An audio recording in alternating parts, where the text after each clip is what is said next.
Welcome to EnTrench, a 21 Pilots podcast.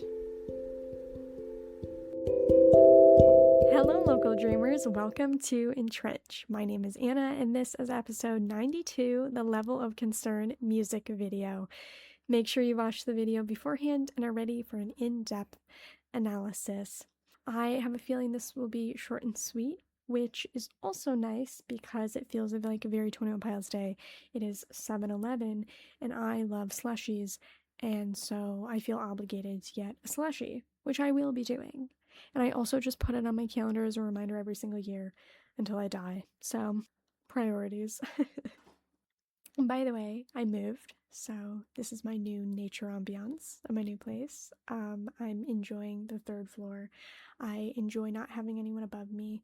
It's also just, it's higher than I've ever been, so it's interesting just seeing trees at like a different angle than I've seen them before, other than like, yeah, I feel like I've not even been in that many skyscrapers. I don't really like heights, but this isn't like too high for me. So I have a balcony, which I love a lot, and the lighting's been really nice for videos, which sounds a bit self-absorbed, I feel like, but that was a big thing I was worried about, is like, is the lighting still gonna be okay? Because my creative projects are just like my lifeblood throughout everything, right? So it's official. I've gotten back into videoing already, and now I'm back into podcasting, so everything is going great. And the other plus is I have a pool, so I will be enjoying that today and many other days this summer, I'm sure. So, yeah. Jumping right into the song, like I will be jumping into the pool. The video was released on April 9th, 2020, and it of course features Tyler and Josh. It also features their wives, Jenna and Debbie, and then Rosie was just born at this time, which is crazy because now Tyler and Jenna have 3 kids and Josh and Debbie have 1. So this was 6 years ago, but such a difference in just what's going on in their lives, which is wild. And of course, as per usual, this video is directed by Mark Eshelman. And also, just as an addition, speaking of videos, there was also, on June 21st, 2020, a never-ending music video of Level of Concern. So basically, it was the length of the song, and it would just keep starting over. And fans were invited to submit videos for this video, and so basically, it would just automatically put every video that was submitted together for the length of the song, and then it would start over with a whole new slew of people's videos. So it just kept going. And I don't know about you guys, but I submitted a video. I was dancing and promoting EnTrench. So I basically was dancing with my microphone in front of me with the name of my podcast on my microphone. And then you could like download a clip of your clip, and Tyler, like with this blue screen of your clip, like pretending to watch your clip, which was very amusing to me. That everyone could feel special, like Tyler watched their exact clip, even though it was like probably hundreds of thousands of people. I don't know, but it ran for so long. I'm like, how many submissions were there? I don't actually know. I'm sure they know. I'm sure there is a number somewhere where someone kept track. But anyway, so it lasted from June 21st all the way until December 16th, which is crazy. And of course, well, it's wild because at that time, prior to this video, the world record of longest music video was 24 hours with Happy by Pharrell Williams. And so it went from 24 hours to they got an award from the Guinness Book of World Records for 177 days, 16 hours, 10 minutes, and 25 seconds, which was crazy. Like, why would anyone ever try to beat that, you know? And they didn't necessarily do it for that, but I could also see them being so millennial and that they're like so proud that they're in the Guinness Book of World Records, you know what I mean? So I just loved that a lot. But yeah, there's not much to this video. It's very straightforward, and I think it's just kind of a little testimony blip of this time, similar to how the song and lyrics as a whole were a testimony of this time. So it's kind of like the hype part 2, but a much more like abbreviated version of how the band coped during this weird time of the pandemic. So it starts off with Tyler setting up the camera and pays homage to how everything was very do-it-yourself at this time because everyone was isolated and quarantined, and you couldn't really have much collaboration of any kind, at least not in person. And he also was like dancing throughout the video, which is like, sometimes they just do little dances at times, but also it did remind me that TikTok started in 2020, which is crazy because now it's like a whole thing. But originally it was like most, if not exclusively, dances. And so that just reminded me of that, and the fact that that was the only time I ever had TikTok was like 4 months of it in 2020 until I realized this is way too addicting, which is crazy because that was when it was still like not much of any content, you know what I mean? Like the amount of content of what it was so limited compared to what it is now. And so the fact that it was that addicting then and it had not nearly the amount of content it does now is like scary.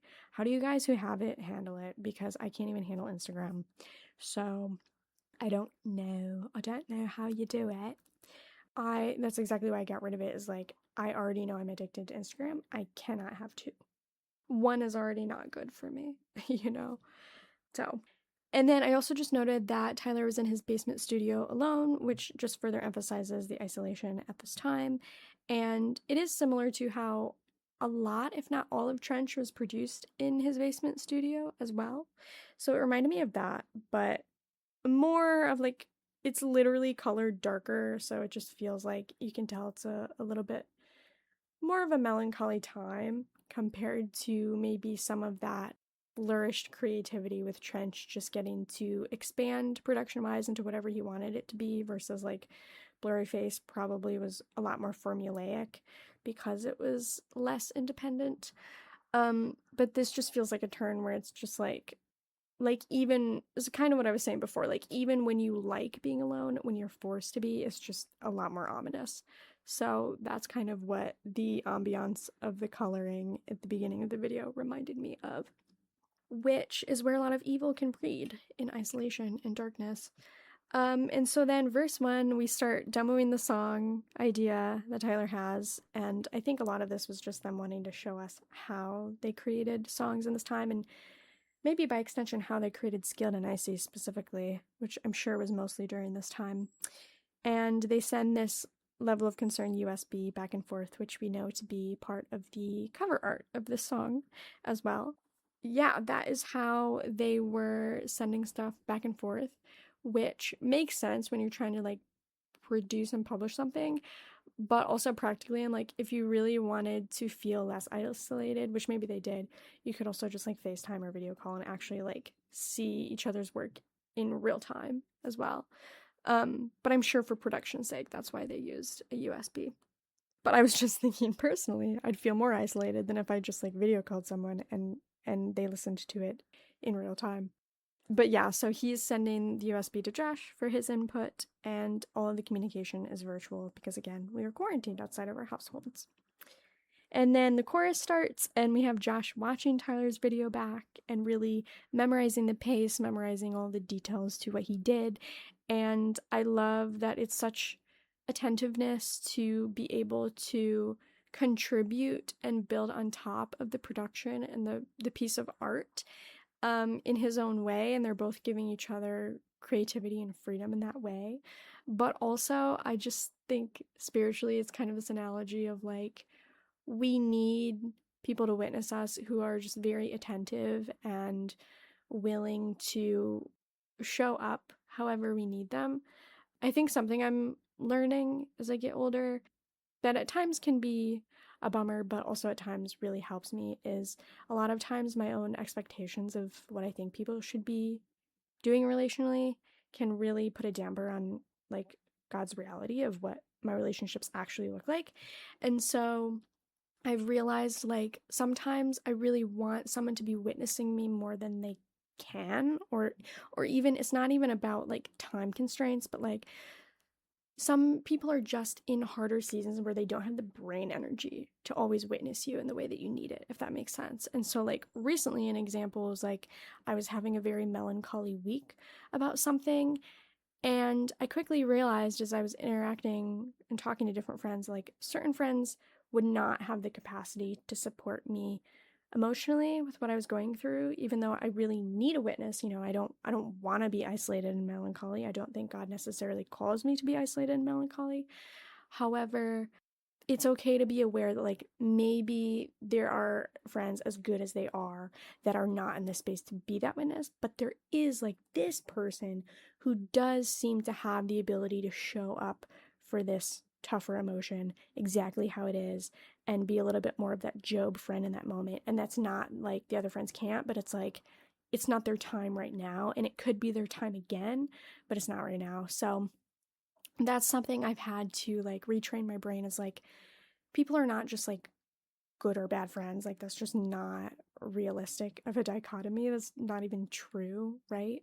People cannot just be put in one of two categories, which is really hard for my brain as I have had PTSD. And so my brain really wants to constantly put people in one of the two categories to try to protect myself from harm. But it's more the spectrum of like just being aware of when people cycle through being more available versus not, and knowing that like, okay, maybe they're on that like more distant pendulum swing right now, and that really bums me out, but also I know because they're in a pendulum, they're going to come back at some point, right? They're not just going to stay over there, because that's not how a pendulum works. So anyway, yeah, thoughts to think, things that I think. But yeah, so all of that to say, I think Josh was a really attentive, wonderful witness to Tyler in that moment, and I really liked seeing that. And then verse 2, Josh records his drums as well and adds to the track, so we're just building that production even more. And then on the next chorus, I just noted the just random visual. I noticed the ghost on the mailbox, and it's just like, like these are some eerie, spooky times with the pandemic that are very abnormal. So that just reminded me of that. And yeah, basically they just continue to pass the project back and forth to one another via USB, via mail.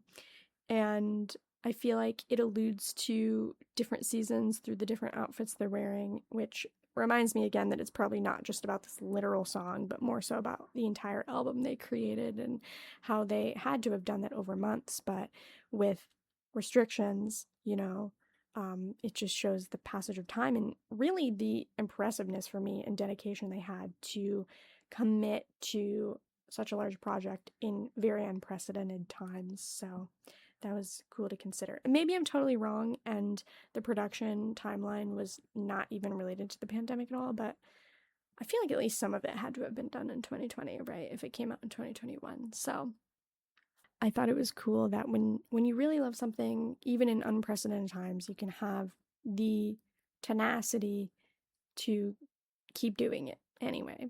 Especially if it's like a thing that gives you light that not a lot else is giving you. And I feel like that's kind of the one thing we can really pull out of this song, or rather this video at the very end, because it's so bare bones. I think it speaks a lot to light in a very dark time.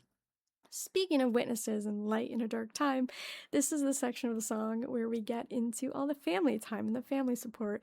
So we have Tyler, Jenna, and Rosie, and then we have Josh and Debbie, and it's just so cool to see them like literally sit alongside their partners who are doing music and see them learn and be curious to really know the process of what they do. And I'm sure they learned along the years as well, but I'm sure it would build extra intimacy to learn in such a stripped down production way of like, you're doing everything in isolation, so they just had maybe an even greater opportunity to learn the production side of things from their partners. So I just think that's cool. And yeah, they're helping them film with their cameras, and also like the lighting, whether it's the stars and the glow in the dark with Josh, or the flashing lights with Tyler. And I also really loved how supportive Jenna was, and they're all obviously, and now their other kids too, have always been so supportive of their dads and what they do. But I just loved seeing how Jenna had Ned socks and a hoodie on, and it's just cool to see like, I love you because of you, and because of that, like, I will support anything you do. That just feels very godly to me. So I loved to see that. And yeah, the glow in the dark as a whole, just bringing light into a dark place, even when it seems like really hard to do, I feel like glow in the dark is really cool. So that's basically it. And then at the very end of the video, it's revealed they were next door the whole time. And that felt a lot like the weird abnormality and isolation of this time of like people could be so close but feel so separate or distrusting or wary of other people, even people they've known forever, even people right around them. So overall, I think this is a cool display, very simple display of how to be a light in a dark time. And I think that's what this song was as a whole for everyone. I think also for the fandom, it literally was an uplifting light as well as Scaled and Icy of just cutting through the discography with like, hey, we need a little more upbeatness, especially in this unprecedented time. And I think that's very godly. And there's so many verses about how important light is, not just because it is Christ, light is Christ in the gospel, but also is how Christians are meant to walk in the world as light for others. So some of the verses I pulled out for this that I wanted to end with, we have Psalm 18:28. For it is you who light my lamp, the Lord my God lightens my darkness. Amen. Isaiah 42:16. And I will lead the blind in a way that they do not know, in paths that they have not known. I will guide them. I will turn the darkness before them into light, the rough places into level ground. These are the things I do, and I do not forsake them. I really like that last line, considering how it could feel so isolating at that time. One of my favorites that I had to pull in was Psalm 139:11 and 12. If I say, surely the darkness shall cover me, and the light about me be night, even the darkness is not dark to you. The night is bright as the day, for darkness is as light with you. What a crazy perspective that humans need so badly. Micah 7:8. A little more obscure. If you haven't read the Minor Prophets, you should. There's some cool Christ parallels and prophecies there. Rejoice not over me, O my enemy. When I fall, I shall rise. When I sit in darkness, the Lord will be a light to me. And then, of course, to end with Christ himself, John 1:5. The light shines in the darkness, and the darkness has not overcome it. Can I get an amen? Hallelujah. But yeah, I also just wanted to know, as I was thinking about like faithful witness and bringing light to darkness, this could be totally silly and probably was, but it reminded me of my own life and what I need sometimes when I feel more melancholy or more anxious. In their latest tour video that Tyler and Josh just posted, Tyler was remarking on how he was so exhausted from ping pong, and he was like, you know, like, I don't know what that was about. And I was like, that's me with health anxiety. And so thinking of myself, just like how Josh responded was basically it was basically just like a joke and like, oh, well, that's what you get when you just have a lot of passion or whatever. And, you know, regardless of whatever, what I really liked about this is like that is what we need so often, I would say, from brothers and sisters, like when we get too caught in our heads or anxious or overthinking or whatever, to diffuse others' tension and darkness with lightness, with humor, with optimism is so needed so many times because we don't always know how deeply we are weighed down by sin and by the devil's schemes until someone else brings a light godly perspective and it feels like someone's picking up a huge weight you're carrying and taking it off you. And so that just reminded me like one of the best things we can do for other people is bring them to the feet of Jesus and how liberating it is to know that we are more than conquerors, that we are bigger than the things that we fear. We are bigger than whatever intimidates us through Christ, through the sovereignty of God, and knowing that God will bring justice. We can have the freedom of forgiveness. We can have the freedom of eternity. We can have the freedom of identity. And so I hope, more than anything, because this was so brief, that you could take this song and this video as a reminder of how you could be a better light to others, to help lighten one another's loads, and not just, for some like fuzzy feeling or anything that you would receive from it, but just knowing like that's what God does for you every single minute, every single day, if you're willing to accept it.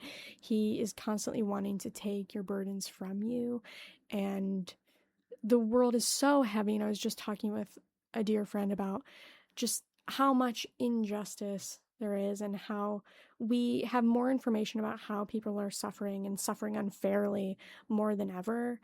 And it is genuinely a weight we cannot bear. It is too much. The injustice is so angering and grief-filled, but like it can only be held by God's hands. It is crushing us to try to hold all of this information. And so I pray that you could find some sort of reprieve from feeling like you have to carry the weight of the world, because genuinely only God can. And we can partner with him in prayer, and we can partner with him in our corner of the world and being faithful to the people he has put in our close proximity. And beyond that, like, we have to believe that God's character is what it is, because if it is, he's sovereign and he will bring justice, even if not on this lifetime, on this planet. He will always make evil submit to himself, and he will always be omniscient. He will always know what's good. He will always carry the best in mind, and he will always collect every one of your tears in a jar. So I hope you know that you have access to lightness always, and not just light, but lightness. And I hope that can continue to make God be that secure wing that you can hide under and feel covered by. So, as always, I want to hear from you. You can email EnTrenchPodcast@gmail.com with a written account of your 21 Pilots story or your favorite memories you have related to the band. You can also reach out with an episode request if you want to analyze a song, video, or album with me. And if you'd like to contribute to the analysis we've already covered, you can send an email or message me on Instagram at EnTrench_pod. You can find EnTrench on Podbean, Verbal, Spotify, Apple Music, and Amazon Music. I look forward to hearing from you. Tune in next time for Good Day. Thank you so much for listening, friends. Stay alive, and remember, EnTrench, you're not alone.